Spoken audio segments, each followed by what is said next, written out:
Welcome to the Pelican Brief with your host, David Tatman.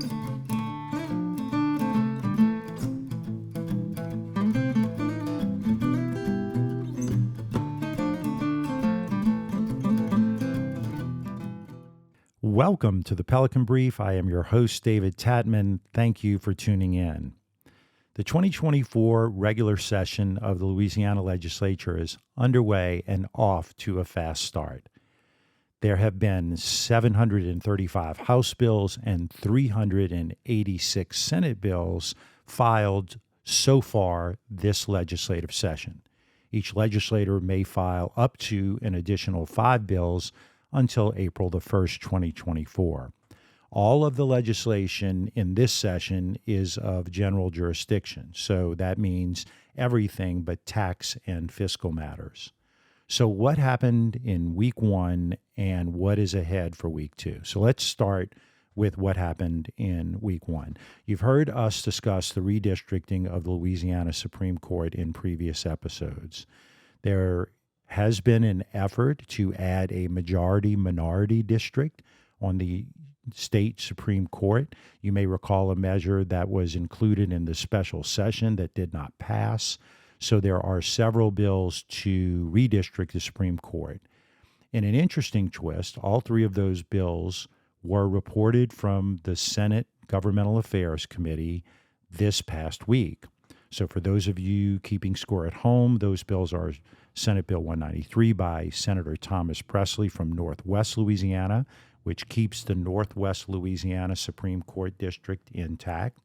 Senate Bill 255 by Senator Cleo Fields, which is considered to be the governor's bill and similar to what was filed during the special session. And Senate Bill 381 by Senator Greg Miller, which takes a different tact and creates a new district more centric to the Baton Rouge area. So stay tuned. Also this week, House Bill 317 by Representative Rodney Schermerhorn would remove the helmet requirement to ride a motorcycle in Louisiana. The bill would still require a helmet for those riders under 21 and for all of those who have not obtained hospitalization insurance coverage. That bill passed committee and is on the House floor for consideration this week. Another bill of interest is House Bill 277 by Representative Tim Kerner. This bill would prohibit smoking in private vehicles when there is a child younger than 13 in the vehicle. The current law restricts smoking when the child is in a safety seat or a booster seat. This raises that age to 13 and would impact more people who smoke when a child is in the car. There's another bill of interest, Senate Bill 24 by Senator Alan Seabaugh. The bill would undo a bill that was passed a few years ago by then Representative Royce Duplessis that prohibited the use of mugshots except in certain circumstances. The idea behind that bill was that one is innocent until proven guilty and therefore the impetus for the bill. Since then, there have been some situations where that bill or that restriction of law impacted the criminal justice process, and this is a bill that would repeal that law and go back to the way it was before. If you've noticed when you see a news report or a newspaper report, you don't see as many mugshots in the paper, and so this would kind of bring us back to where we were several years ago when that law was changed. Another bill to keep an eye on is Senate Bill 353 by Senator Mizell, which provides for further regulation of massage establishments and something new that I didn't even know existed, but Senate Bill 107 would create the crime of handling of a child sex doll. So that is 2 pieces of legislation that Senator Beth Mizell has that are on the Senate floor for consideration. There's also a couple of bills on human trafficking, particularly one by Senator Cathy, which would increase the penalties for human trafficking involving sexual activity of a person under the age of 18. There are a lot more bills. Those are the ones that I highlighted. There are a number of procedural bills dealing with mortgages and the recording thereof and things like that. If you're interested in it, you can go to the state website and take a look at those bills. So those are the highlights from week 1. So what does week 2 hold in store for us? So there are a number of bills that are going to be in a couple of committees that are going to address one of the big issues that was discussed during the campaign. One of the issues that impacted voters the most and was most heard in polls and in conversations with the public deal with insurance premiums and the cost of insurance premiums and claims practices. So you're going to see a lot this week that are going to that in committee that's going to address some of the core issues that impact insurance in the state of Louisiana. So in the House Civil Law Committee, there will be a number of bills designed to try to help reduce rates in Louisiana, or at least stabilize rates so that they don't increase. And so one of those bills would be House Bill 336 by Emily Chenevier, Baton Rouge, which would provide for the disclosure of litigation financing agreements. It does not prohibit the use of litigation finance. It provides for information relative to any litigation financing agreements to be made available in court proceedings. Litigation financing is where someone loans money to an attorney in a civil case based on potential outcome and making their money back and perhaps some profit. This is something to keep an eye on because it is a big deal. Those people involved in litigation financing say that this doesn't happen in Louisiana. If that is the case, then there'll be no opposition to this bill. There'll be quite a bit of opposition to it because it happens, and it happens more often than we know. There will be several bills that would extend prescription in civil cases. So prescription, for those of you who don't know, is the amount of time one has to file a lawsuit following an event that causes a civil action. Louisiana has one of the shortest prescriptive periods in the country. There are several versions of that legislation. Currently, Louisiana has a 1-year prescriptive period. There are efforts to increase that from anywhere from 2 to 3 years. It appears that 2 years is more common across the country, and that might likely be where we would land, but it will be an important bill to watch. There is a bill by Representative Michael Mellerine from Shreveport. It's House Bill 432. This would eliminate collateral source, recovery in certain circumstances. Collateral sources when there is a third-party coverage like a health insurance policy or Medicare. Currently, the statute states that that you can award the plaintiff 40% of the difference between the amount billed and the amount actually paid. This would eliminate that provision and allow recovery only for the amount that was paid for that collateral source. It's a big deal. Some say the biggest deal of the session when it comes to automobile insurance. So keep an eye on that. It will be a big week in House insurance this week in the House Insurance Committee. Many of you know that in addition to our auto insurance challenges, we have a property insurance crisis in Louisiana. There is a package of bills that are scheduled to be debated on Thursday in the House Insurance Committee. Much of the package is part of new Insurance Commissioner Tim Temple's effort to bring down property insurance rates and to provide for more availability as well as affordability of property insurance in the state of Louisiana. So a couple of bills that I'll mention, HB 120 by Representative Matthew Willard out of New Orleans, Louisiana, will extend the Fortified Homes program. This is the program that encourages individuals to build fortified homes, to retrofit their homes to fortified standards. What does that mean? Building back stronger. Storms are going to be stronger. Hurricanes are going to be stronger.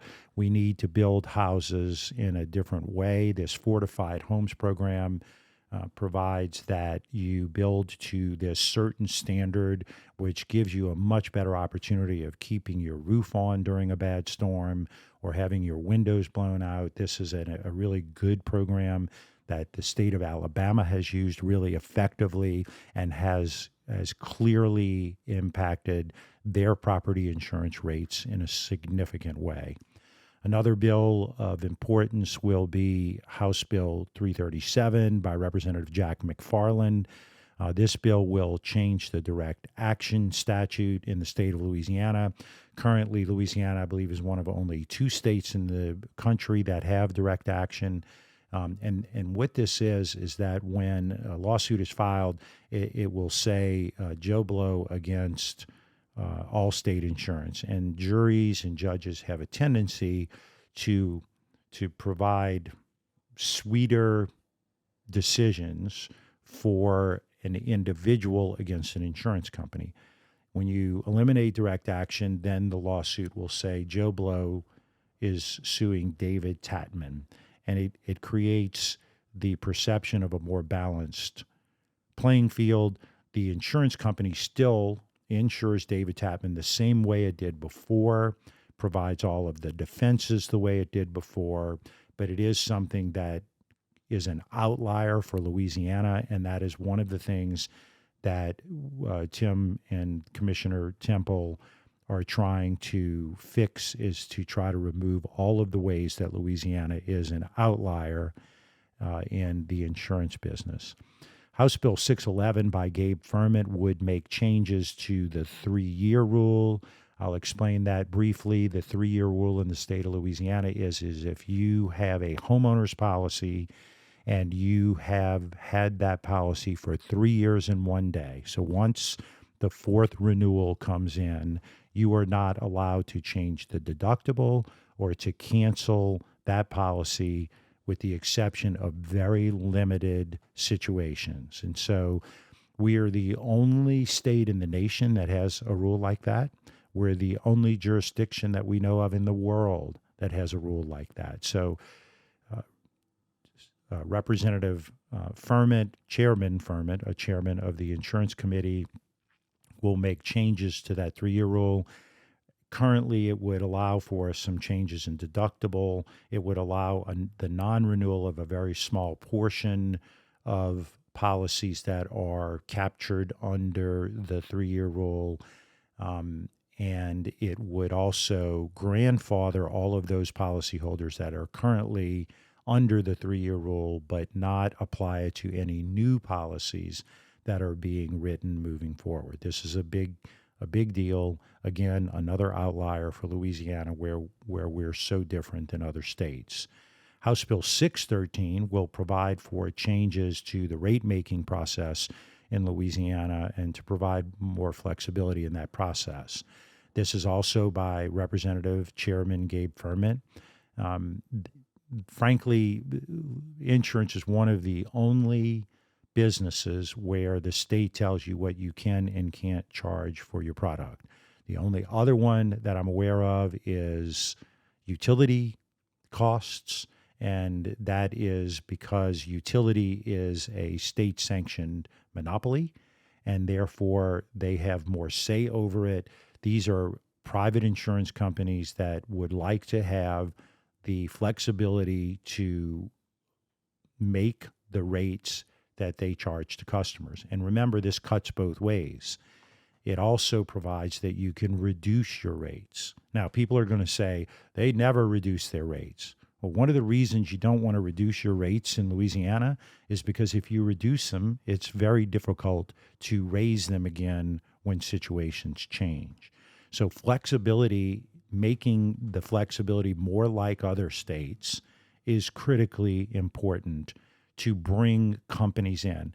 Remember, right now we have a really bad affordability problem. That means insurance rates are so high people really can't afford them. But remember, we also have an availability situation where you can't find a company to write you. This will provide the opportunity for more companies to come in. If the rate is too high, well, people are not going to pay that rate. But it will create competition, which will, over time, bring rates down. So in addition to all of that, we have those insurance-related things. We have a full slate of committees next week.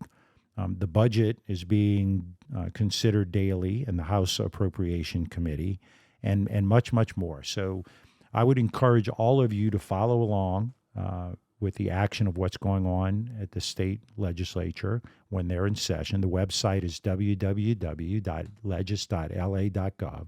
It's a tremendous resource. I'm going to say it again. It's one of the best websites in the country.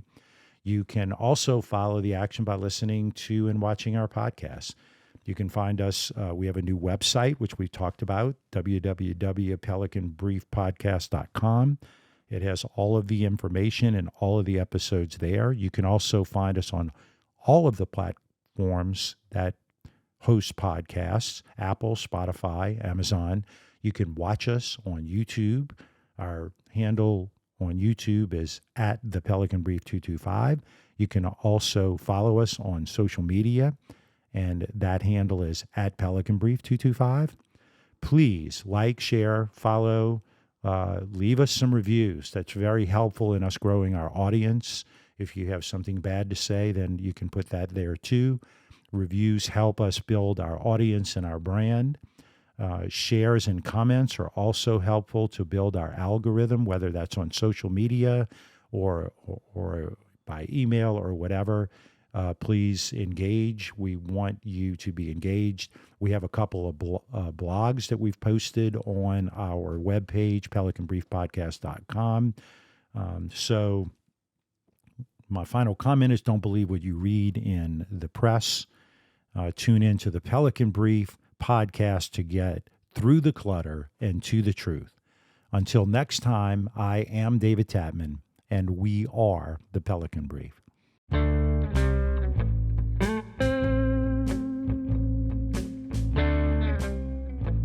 The Pelican Brief is an off-script production.